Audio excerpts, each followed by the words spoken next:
You're listening to One Decision, the podcast that looks at the choices that shape our lives. I'm your host, correspondent Christina Ruffini, and we're here with former MI6 Chief Sir Richard Dearlove and former CIA Director and Secretary of Defense Leon Panetta. We have a great interview coming up with the Foreign Minister of Iceland that we did on the fringes of the NATO summit. She had a lot of really interesting things to say about the alliance, about the future of European security. However, there has been quite a bit of news this week. So we definitely would have been remiss if we didn't address it. So, gentlemen, obviously, I want to ask you where you were when this shooting happened at the Trump rally and what your initial thoughts were. And I am kind of curious because I'm more familiar, and I think we're all a little bit more familiar with the Secret Service FBI side of this. But what do the intelligence agencies, what do the departments of defense do when something like this happens to a high-profile American political individual? Well, there's no way I could experience what happened with the attempted assassination of former President Trump and not have it fit into my over 50 years of public life, which has covered increasing political violence throughout that period, going back to the assassination of John Kennedy, Martin Luther King, and then followed by attempted assassinations of President Reagan, President Ford, right up to the present with what happened to Paul Pelosi, Nancy Pelosi's husband, and also what happened to Steve Scalise and the attempted threat on him as well. So we clearly live at a time of increasing political violence in the United States. And it's been heightened by, obviously, the rhetoric of the campaign. The personal attacks on both sides have really made political violence something that, certainly with January 6th, it's pretty clear that this country is living at a very fragile time for our democracy. And to have what happened to Donald Trump, where a shooter can climb on a roof at the event with a weapon and be allowed to shoot at the former president. I mean, for me, as a former chief of staff to the president, there's a horrendous breakdown in security here that took place. That should just have never happened, to have somebody be able to have access to a roof and be able to fire directly on someone. What happened? Why did they not prevent something like that from happening? It raises serious questions about the level of security. And I know that'll all be investigated. But beyond the investigation of what happened, I think it also raises questions about where we're going as a country and whether or not this will only increase greater political violence as we move towards the election, or whether both candidates, Donald Trump and Joe Biden, whether they decide that it really is important to try to get this country to reject that kind of violence and be more unified in our approach to dealing with politics. I would like to believe that that path is still possible in this country, but considering the history we've just been through and what we've seen happen, I'm afraid we're headed in the wrong direction, not the right direction. I've covered dozens, possibly hundreds of these political rallies, and it was shocking to me that there was an empty rooftop within line of sight of the candidate, because I was doing BBC coverage as this was happening. And what I was trying to explain is when you go to these as a member of the press, you have to be there sometimes 5, 6, 8 hours in advance. All your gear is swept. EOD bomb dogs go through everything. You have to be in place. A lot of times they have TSA there manning, mags, and you have to go through mags and you have to show them what's in your bag. And, the fact that there was an empty roof within line of sight was shocking to me, because I'm so used to looking around a rally and seeing guys in green pajamas with big, scary guns anywhere you could potentially take that shot. So what struck me is that when the Secret Service sent out the statement, it said the building was outside the venue, but it didn't say that it was outside the perimeter, right? It seems like it was within the security perimeter. And to your point, I think that's going to be investigated. So, Richard, I'm wondering what the view on all this is from abroad. Secretary Panetta and I spent a week at NATO talking to European leaders who are already pretty nervous about the state of politics in the U.S. I don't feel like this is going to help that at all. No, I don't think it is. I have to say, I was maybe taking a European / British view, shocked but not surprised. I mean, the problem, when you look at the United States where I spend a lot of time. You have this ubiquity of gun culture, and you have this security problem, which presents itself in different formats politically and socially in a most devastating way, the mass shootings and incidents that occur. And unfortunately, if you look, as Leon has already said, the presidential record over the last 50, 60 years, there have been a series of more serious incidents and threats. And of course, you've had 3 presidential assassinations in Lincoln, Garfield, I think, and Kennedy. It's interesting to compare it with the UK because we don't have this gun culture, but I'm not saying we don't have a threat of violence towards politicians. Maybe not to the same degree, but there is huge concern in the UK at the moment about the safety of MPs because there have been attacks. In the last parliament, 2 MPs, I think, were actually killed, not by gunshot, but this is what, assault with knives or that type of thing. And in the UK, attacks on the government have actually been terrorist attacks, the 2 famous ones being the Brighton bombing of the hotel in which the Conservative Party leadership was assembled, which, of course, was massively damaging and injured various Conservative politicians and their families. And then, of course, there was the famous incident where the IRA tried to fire a homemade mortar to hit Downing Street and got pretty close to being successful. So I'm not saying that, we are spared the threat of violence. It's of a different nature, a different type. But I think, you can make a distinction between what's happening. I don't think our politics at the moment are so polarized. We've just had a general election. Actually, what was quite striking about the general election was the civility of the leadership of both parties to each other, the smoothness of the handover of power. And although, I wasn't too happy with the result of the election, I was quite proud of my country to see that it could conduct an election in such a dignified and successful manner. So, there are many, many facets to this. I was sitting in the airport waiting to fly to Boston when this occurred. And, I think we were all thoroughly shaken. And then these extraordinary photographs that were produced where you could actually see the bullet, passing close to Trump's head. And of course, he came within millimeters of death. If I can make a personal comment, his ears don't exactly stick out from the side of his head. And it's pretty extraordinary what happened to him. I'm just sort of gasping, my God, it could have been so much worse. Millimeters are the difference in history in that day. It's particularly disturbing because of what we found out that the intelligence community provided information to the Secret Service that there's a heightened threat from Iran, an assassination threat from Iran on former President Trump, as well as others. But they, as a result of that, supposedly increased the deployment of Secret Service protection.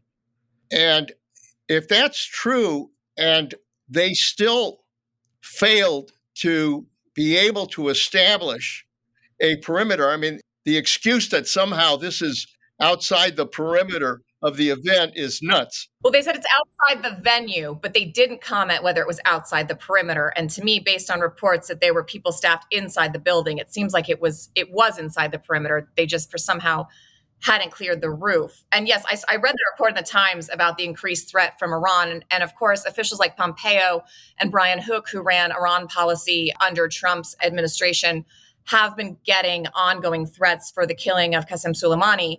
But I have heard from sources within the Secret Service that Trump had been assigned a CAT team, which are those, guys in all black with the extra big guns, only 2 or 3 days ago. And I'm wondering if that's what is being referred to there, not necessarily more of a bigger presence, but these specialist CAT team guys who wouldn't necessarily have been the ones clearing the roof. I wonder what your takes are on that. Speaking from my own experience, our purpose in protecting the president was to make sure that there was a secure bubble around the president and that it included every area from which a possible assassin could strike.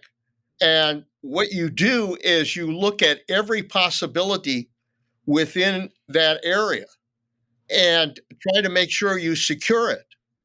And that's why you put these snipers at a high position, is to make sure that they're constantly looking at where possible assassins could strike from. And that's what really puzzles me, is why, whether their sight was somehow interfered with or what, here is a guy with a gun climbing on the roof of a building within 150 yards of the former president. And witnesses who were on the BBC said they saw him and were flagging him to law enforcement. Yeah. What it really raises is the failure of the Secret Service to do what they're supposed to do. And we are now going into the heart of this campaign. And there's going to be a number of events, a number of rallies, a number of political events of one kind or another. And they had better quickly learn what went wrong in order to make sure that this doesn't happen again. Because I think the message from what took place is that somehow their guard was dropped and they failed to provide the protection that they're supposed to provide to both President Biden as well as former President Trump. Well, I just say, I think the practical difficulties of, 100% security, we all understand, those of us who've lived in this sort of environment, to sort of seal off every possibility, particularly in an urban environment, is incredibly difficult and challenging. What was the IRA saying? You have to be lucky every day. We only have to be lucky once. Yeah, sure. That's exactly. I mean, it's a very good statement. The terrorists only has to succeed once. You stop them 500 times, and then they've gained what they want to do. And I would have thought that the threat comes from wild individuals. Whether the Iranians have that capability, I'm not so sure. But of course, you have to take the threat seriously. And Trump did pull off that extraordinary assassination of Qasem Soleimani, which actually many of us felt was a justified decision, given the trouble internationally that Qasem Soleimani had extended in fighting these extended arm's length wars on behalf of Iran. And he was clearly the in-house expert for that. But the Iranians are peculiar. I mean, they recently sanctioned me. God knows why. Isn't that a bit of a badge of honor? For a while around DC, people were wearing literal badges that said sanctioned by Iran or Russia. Yeah. I mean, Leon will understand this. When you get hacked by the Russians, years after your retirement, and then sanctioned by the Iranians, you must be saying some of the right things to the right people. I want to pivot a little bit to the RNC. Obviously, the big news after this was Milwaukee. Trump is there with his little pillowed ear bandage on, which we're now seeing other Republicans are replicating in solidarity. They're wearing their own little Trump badges on their ears. But the big news is, of course, his vice president selection, who is J.D. Vance. He's a senator out of Ohio. He's 39. And he's known as one of the stronger isolationists in the Republican Party. He tends to be pro-Russia. He's anti-aid to Ukraine. He's basically said he would leave Ukraine to fight that out. And he said he wouldn't necessarily pull out of NATO, but he's been very critical of European security and says Europeans need to do more. So Richard, I'd like to start with you. What's your take on this pick, and how influential do you think he's going to be? I think clearly he is going to be influential. I mean, I'm interested in J.D. Vance because very, very early on, I read that book he wrote, Hillbilly Elegy. I did too. Which I think was a brilliant book and gave an extraordinary insight into an aspect of American life. And I bought lots of copies and gave copies of that book to a lot of my friends because I thought it was so incisive and striking.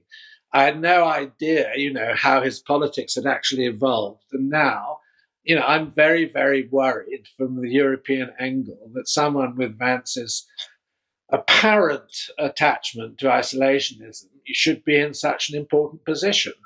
And of course, it raises the whole question of support for Ukraine. This raises huge anxieties because someone like Vance, who strikes me as being actually pretty intelligent and switched on and looks like something of an heir apparent for Trump, doesn't he understand the threats, the problems with global security? Doesn't he understand the role of the United States as, the dominant superpower? And I find this very, very concerning indeed. And, I'd love to sit down with someone like Vance and sort of argue it through with him because, it seems to me he's got a blind spot when one's talking about the obvious, and to let Putin emerge, if this were to be the consequence from the Ukraine conflict, in a position where he can claim some sort of victory, is going to be massively damaging to global security and to the security interests of the United States.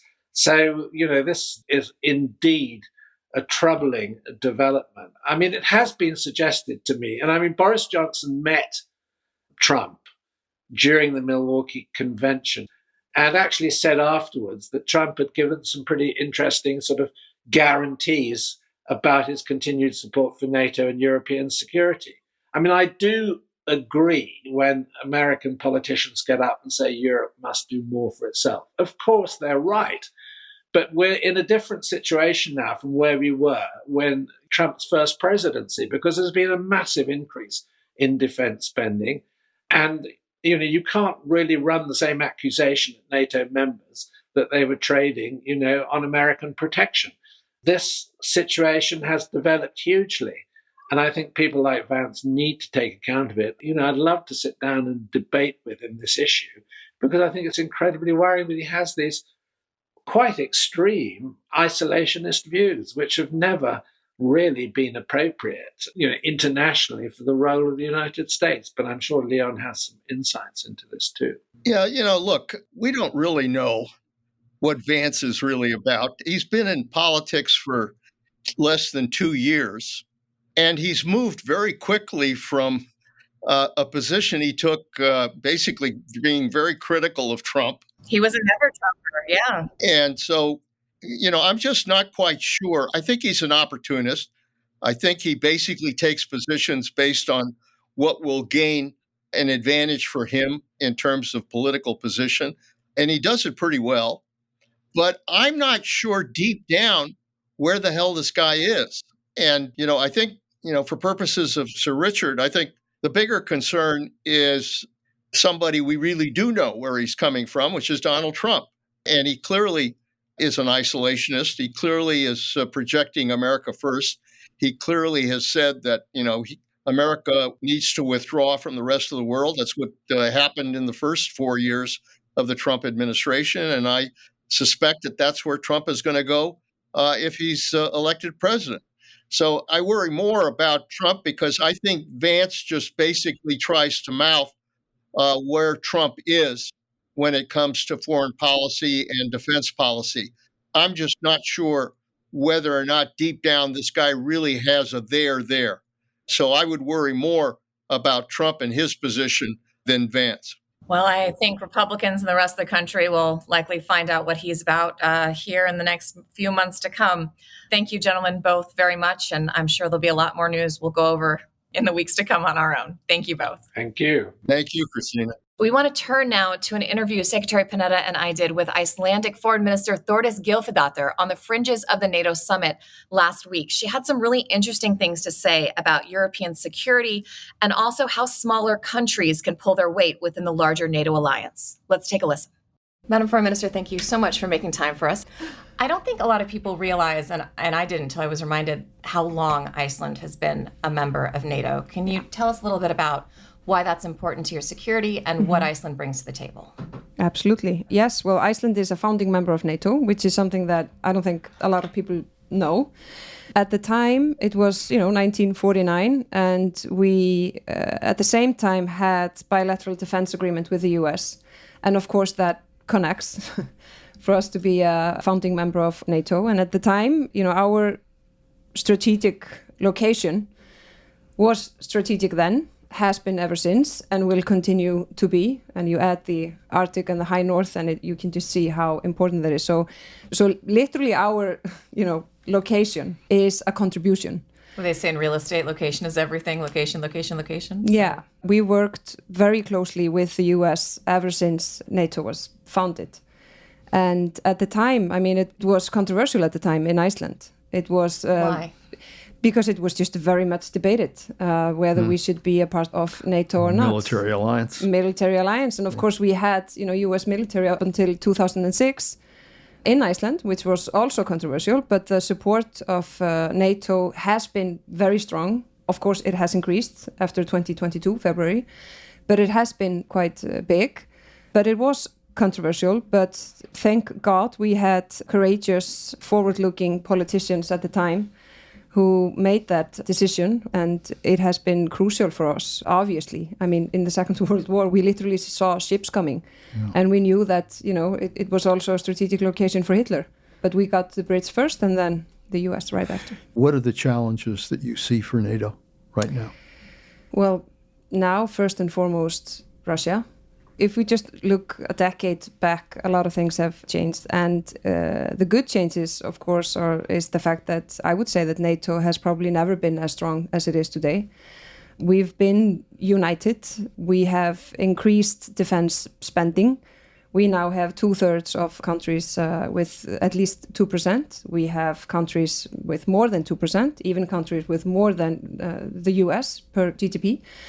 But of course, the world has changed, both in geopolitical tension, but also with new challenges, hybrid warfare. We have undersea cables, and we have to be ready to adapt to that. These are very uncertain times.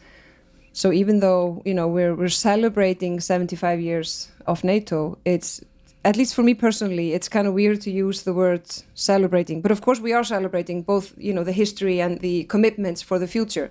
But it is, a shadow over us with both the situation as is. And ever since 2008 with Georgia, 2014 with Crimea, but especially 2022, we've been moving in the wrong direction ever since. Not in our reactions, but just if you look at the world. And it is quite an experience to be a Minister for Foreign Affairs of a small population, not a small country, but at least a small population. It's 400,000, is that right? Yeah. Okay. Almost. We're counting. It's almost 400,000. And also, as a person from my generation, my generation was literally promised that these things that are happening now in Europe as a continent would never happen again. We thought we had created... Right, it was the McDonald's theory, right? That no countries that both had McDonald's had ever gone to war with each other, and that was thrown out the window when Russia invaded Georgia. And ever since, that theory has been proven not true. Yeah, which also tells us, and I actually made that promise to myself, that all the fundamental values that we share and that we think that when they're there, they're just there for good, they're never there for good. And it's so much easier to break them down and take them away than it is actually to earn them or fight for them. So we always have to fight for them. And for me, NATO, which of course, it's clear. So in the text that it's not only about tanks and weapons. It is about commitment. It is about values, about what kind of world we want to live in. And now, we're literally holding the pen and it's being decided what kind of world we are ready to fight for and what kind of world we want to live in. The most unifying thing that happened to NATO was the decision to unify and try to draw a line on Putin in Ukraine. Mm-hmm. How do you view the importance of what's happening in Ukraine in terms of the democracy in Iceland? It's absolutely fundamental. And I know and I can sense, from just general public in Iceland that they feel, which they are, they're further away from the front lines, they're further away from the war, but it's crucial for everyone to understand. It's not a cliche or a phrase when we say the fight in Ukraine is also our fight. They're fighting our fight. Because so you do feel a tangible fear among the population that...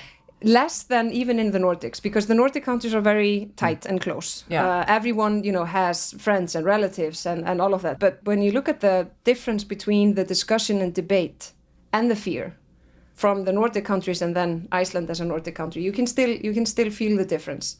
But it's still moving in that direction. And when I say Iceland does not stand a chance in Putin's world, nobody would argue with me about that fact. But we just need to be ready to do what has to be done so that, Ukraine wins the war and Russia loses it. Because they have said so themselves, the Russians, that they will not stop in Ukraine. They're already in Moldova, in Georgia, and full-scale invasion in Ukraine. And when you listen to them, they don't even think the Baltic states are sovereign and independent. That they're just part of their territory.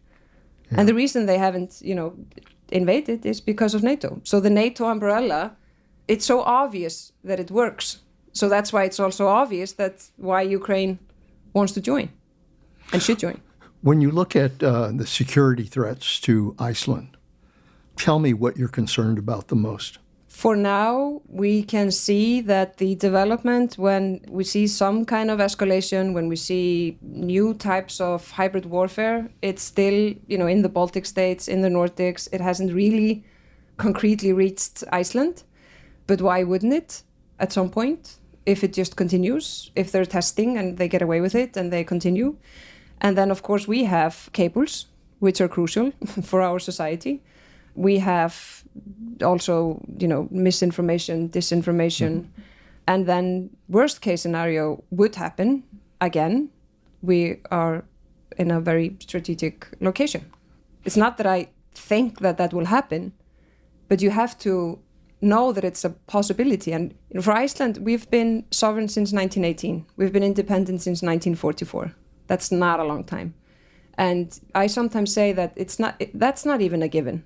It's not a given to be, fully sovereign and independent. So you also have to be ready to fight for that and to be a reliable ally and a true friend, when the future is being decided upon. You're not going to just sit back and say, well, you deal with that and we'll just see. We have a role to play. I mean, a sovereign and independent nation with self-respect, of course it contributes. And of course it, has a clear stand, and both politically, symbolically, because often Iceland can say things which are more complicated for countries like the US and other big countries to say.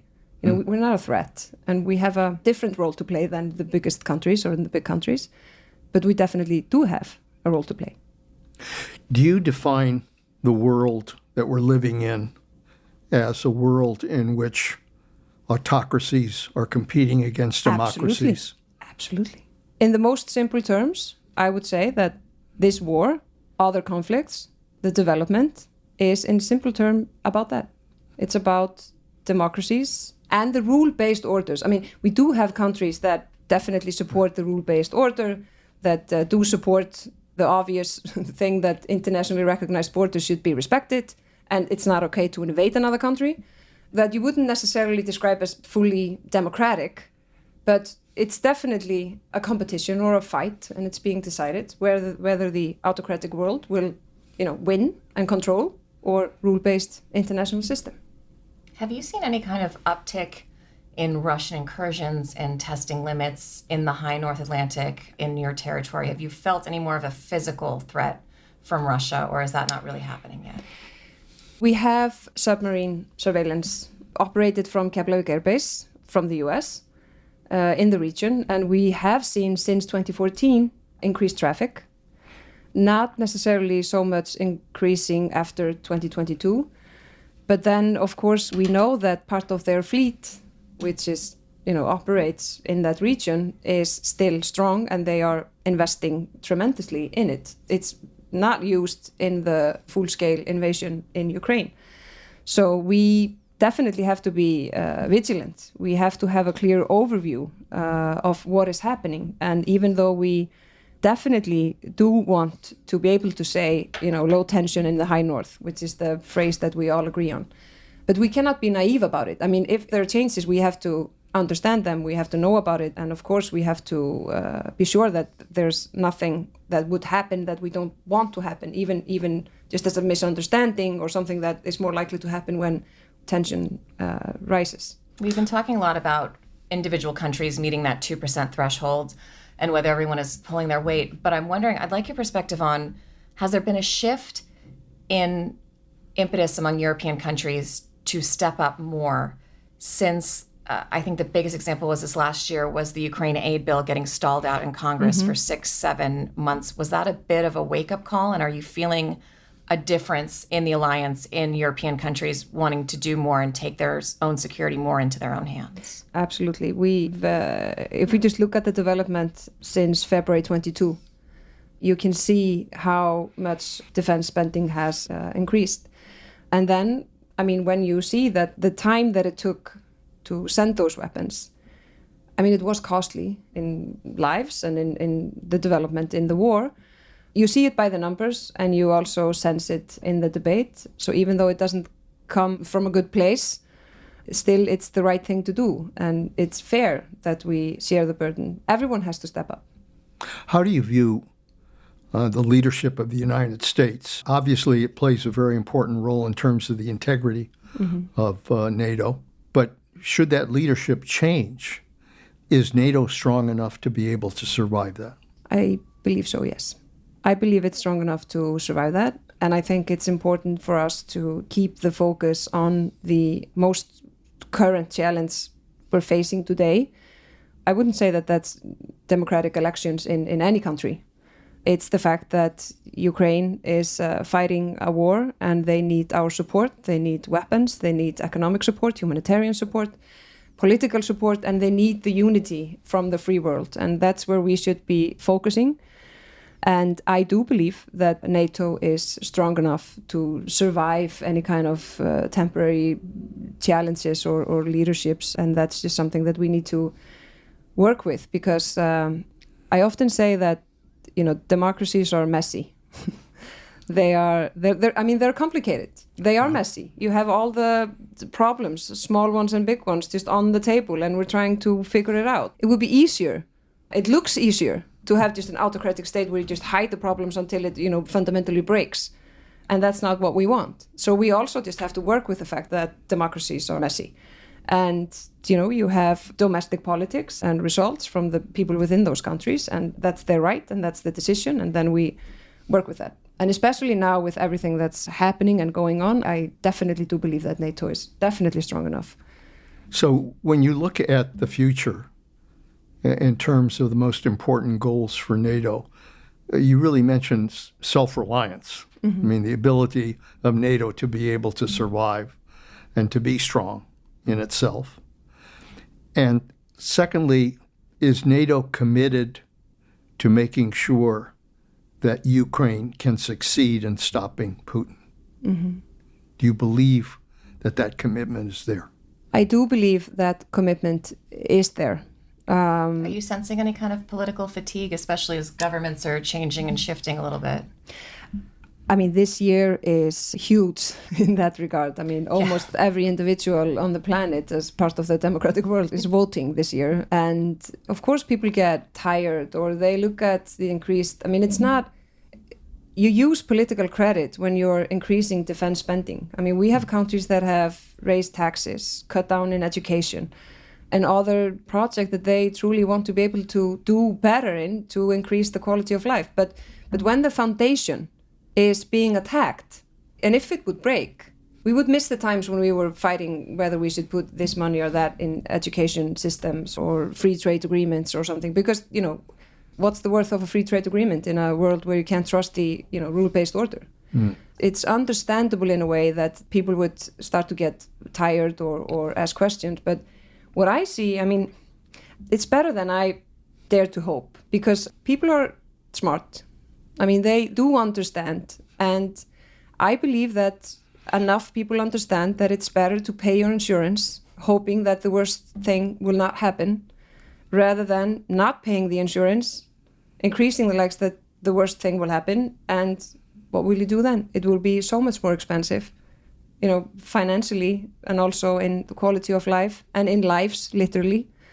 And of course, we have to remind ourselves that when we think that we are tired of a situation and the Ukrainians are still fighting, they're spilling their blood and actually trying to protect their democracy. Yeah. Do you have a take on, so Orban had this meeting with Zelensky that reportedly went a little bit better than expected, but one of the proposals that came out of it, which is a bit of a non-starter in Ukraine, is that there should be a ceasefire and then they should go to peace negotiations. And obviously the problem with that is that would allow Russia to basically hold the territory they're already holding and go and recruit and increase weaponry. And resupply. Yeah, resupply. So how do you see this conflict ending? Do you see this conflict ending? And where do you think the fighting would need to get to in order to start having those conversations? First of all, for me, it's fundamental that it's on Ukrainians' terms. And no other nation has the right to negotiate on their behalf, because they are doing everything that they can to win the war. And they are literally fighting with their lives every day. So for them, there's no other option. Meaning that while that's the case, there's no other option for us either. Second, I would say that just with the previous question on what could happen if leadership in certain countries would change and how will this end and what possible negotiations would it mean in territorial integrity, NATO membership, all those things. Up until now, we've said, those questions are there, but our primary focus is to support them, for them to be able to win the war. And while we are not doing enough in that regard, we haven't reached the point where this question basically deserves an answer. Because what they deserve is the support from us. They should get it.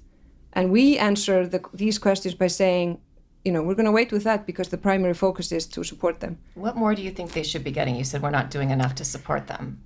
Well, they obviously need more weapons faster. And they are not asking for boots on the ground in Ukraine. They're asking for the weapons to be able to defend themselves and for them to control within international law how to fight back and how to protect their country and their motherland and their people. And when we're not doing that enough, not fast enough, and not just enough, that's what I mean when I say we have to do better. Of course, we have to, keep the unity as well, for their sake, but also for our sake. Because all lack of unity is just an invitation to test things that we do not want to be tested. The hospital was hit by Russian missiles. Mm-hmm.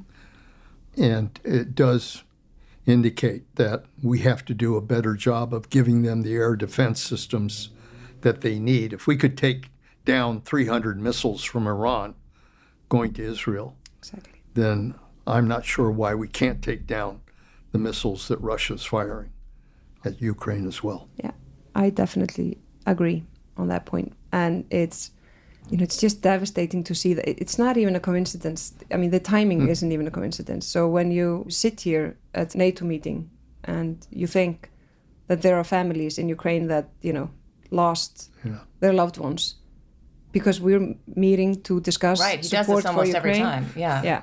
He probably thinks he's scaring us or something. It should work the other way. We have a work to do. We have a role to play. And that's what we should be discussing and deciding on and then doing it fast enough. That's it for this week's One Decision. Our thanks to the Icelandic Foreign Minister and our analysts today, Sir Richard Dearlove and Secretary Leon Panetta. From the whole team, thank you for listening, and we'll see you next time.